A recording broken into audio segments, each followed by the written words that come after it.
Hello everyone, after some time, Batman Caped Crusader has finally arrived on Prime Video. Originally set to be on Max, I remember seeing the teaser poster for this on DC Fandom in 2020, and I was so excited with the creative minds of Bruce Timm, J.J. Abrams, and Matt Reeves joining forces. Matt Reeves, of course, coming off the Batman with Robert Pattinson, and Bruce Timm, one of the main creators of Batman the Animated Series and pretty much the DCAU. I was really looking forward to this, and it was promised as a more mature adult version of the animated series, a spiritual successor in many ways. It is a spiritual successor to the animated series. Is this better or as good as the animated series? No, but then again, what is? BTAS is like the definitive Batman, and it's going to be hard to top that. I wouldn't even say this is Batman Beyond or Justice League and Justice League Unlimited. It doesn't do anything as new as, say, the Batman or Brave and the Bold. Two things that are missing from the animated series, I feel, are Alan Burnett and Paul Dini, whose absence I do kind of feel here. The art design totally throws it back to the 1940s, and I love that. This harkens back to the earlier comics, not only with the look of Batman, the pointed ears that go outward, the gloves, but also Alfred Pennyworth very much resembles a more heavy-set Alfred Beagle in the early comics. Catwoman looks like the early comics. Christina Ricci does a great job as Selena Kyle in this, and who could forget Hamish Linklater as Batman/Bruce Wayne. Many may recognize him from Legion on FX, and when the trailer came out, I was like, this is a horrible voice. They should not have released that trailer. It did not do his voice justice. He sounds like the Dark Knight when he speaks. And he really made the role his own, you know? He wasn't trying to imitate Conroy, but they both, like many actors who play Dracula or Hamlet, understand the essence of the character, and he embodies everything that is Batman/Bruce Wayne. This is also a very early Batman, much more in line with Robert Pattinson, where there's no Bruce Wayne persona yet. He doesn't have that much empathy or humanity towards other people or even his villains in this yet. He just, has one sole purpose, and that is his objective, his mission. But there's also room for growth. This first season consists of 10 episodes that are about 25 to 26 minutes of running time, and they're pretty short like the animated series. Some episodes I think are better than others. It drags. It doesn't feel like, it's weird because it's 1940s, but there's a lot of stuff that's added in there, and then with the way the dialogue is written, it feels a little bit too modern to be in the 1940s, where like the animated series, despite being Art Deco all the way to the 90s with some computers and stuff, it felt very much like a serial from the 1930s, early 40s. Like, you can watch the original animated series and it felt like a Max Fleischer cartoon. While this has a style, it didn't have the feeling with that, with the music or anything like the animated series. That being said, though, once you start treating this as its own thing and get over some of the changes, there is some great things to be found in this show. And while it's a bit more mature, some part of me is disappointed because I was expecting something more in line with like the Telltale series, where it was like the animated series but made for adults. While there are some mature things in here that they couldn't get away with in the original, I feel like some episodes were darker in the other shows that have been made for kids. I can't explain it. There's just moments in this where I don't feel like it's dark enough, and it's not bad. But in a show of this caliber and the hype surrounding it, I feel like I want more. That's where it leaves me a little disappointed. Now, to get off the controversy real quick, you have Oswalda Cobblepot. I actually don't mind a gender swap penguin, as much as it kind of made me roll my eyes. I just wish they came up with a less lazy name than Oswalda. Like, they could have came up with any other name. But that being said, Minnie Driver delivers a great performance. I can imagine her like Liza Minnelli in Cabaret, almost, the way this starts out. You can imagine it as Prohibition, almost. What I love about her introduction in the Iceberg Lounge is that it sets up all the corrupt cops and everything, the whole hierarchy of corruption in Gotham in that one episode. And that's one fascinating thing, seeing her as a criminal. She's still very much the Penguin, and her voice really does a great job, where I kind of want to see Minnie Driver in live action like this. Like, is it necessary? No, but it's also still the Penguin, you know, whether it's a man or a woman, it's still the Penguin. So that's one thing I did like there.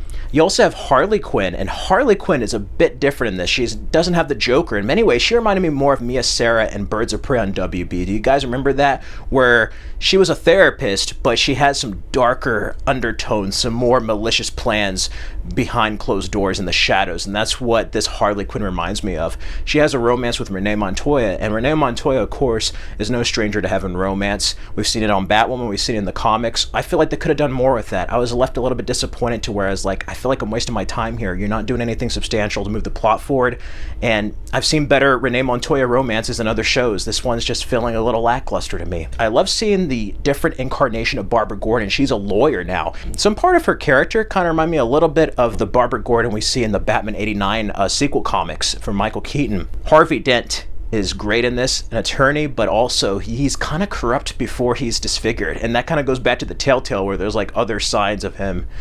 Not a split personality, so to speak, but just definitely that he's not a white knight. Where this show really takes off is the Monster or Criminal of the Week episodes, where it's more episodic. There is a main narrative, and that's great. A lot of shows that, I mean, X-Men had that. But X-Men, I think, is different than this because that's actually a sequel to X-Men the 90s, and it had the same cast, and it actually made it mature, more mature than this show, I feel. But without comparing it to another show, what this does well is when it goes episodic, and you have comic book writers write certain episodes, like Greg Rucka and some other writers, and you can tell what episodes they do because they feel the most Batman, you know. I love seeing the reinventions of the villains, you know. Selena Kyle has a traditional outfit, but she's a little different. She has her car, like in the earlier comics. Some part of it reminded me of the Happy Meal toys. Yeah, there's a certain part in one of the episodes in episode 3. Let me know, did it remind you of the Happy Meal toys from McDonald's? And I love the reinvention of Clayface. I kind of went back to the early silent films of Dr. Jekyll, Mr. Hyde, or like Phantom of the Opera. That was really cool how they paid homage to certain Batman comics and certain films from that period. I love seeing Onomatopoeia, one of Kevin Smith's Green Arrow creations as a villain. There's different villains that are reinvented, and even like Flask and Harvey Bullock are reinvented. You get to see more of how they're tied into the Gotham underworld with like Rupert Thorne, who's kind of resembles a bit more like Carmine Falcone, but I love Rupert Thorne in this. I've always been a fan of that character since the animated series. So there's certain elements borrowed from different Batman incarnations. There are even nods to the 60s show.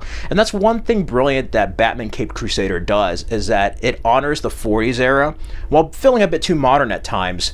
But it also is like an amalgamation of everything that came after. Like the past 85 years of Batman rolled into one, into this 1940s filter. And that's one thing I really love about Batman Caped Crusader. It's different. I think it's a little overhyped personally. It's nowhere near the other animated shows, I don't think, but it is a solid Batman show, and in this day and age, what more can you ask for? It's just a shame that Max dropped this, because they should have had it. I mean, who the hell wants to see Kite Man? This should have been a Max show, and it's their loss because Prime has a really solid show here with a foundation and a tease for next season that I think if season 2 continues, it's going to be even better than this. It takes a while to find its footing, but once it does, it delivers. There are moments that kind of drag it down a bit for me, but then once it goes, and the more kind of Batman-centric kind of mystery, monster, criminal of the week episodes, those are the strongest. I guess in a way it's almost like X-Files, where like, yeah, you have the mythology episodes, but like the Monster of the Week standalone episodes are better than the overall narrative, and that's how I kind of felt with Batman Caped Crusader. So if I gave it a score, I would probably give it an 8 out of 10. This is a must-see for any Batman fans, just in time for National Batman Day next month, and just in time for the 85th anniversary of the Caped Crusader, The Dark Knight. And I have to say, this surprised me, while also kind of disappointed me a bit. I wanted a bit more. I wanted a bit more maturity.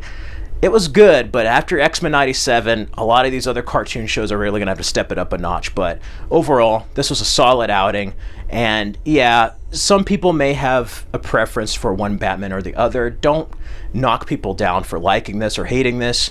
Just go along with the flow. That's the one great thing about Batman. He's been long-lasting because of the different reinventions and incarnations throughout the decades. And this is a nice throwback. And I do like the more heroic side of Batman that's shown near the end. We'll have to see what happens, but in a world without Kevin Conroy's Batman anymore, Hamish Linklater did a wonderful job, and he's a voice to watch out for in the future as Batman. Seriously, he was really good in this, and I like the story, and I hope that maybe it's more focused on Batman, or should I say, like, the cases.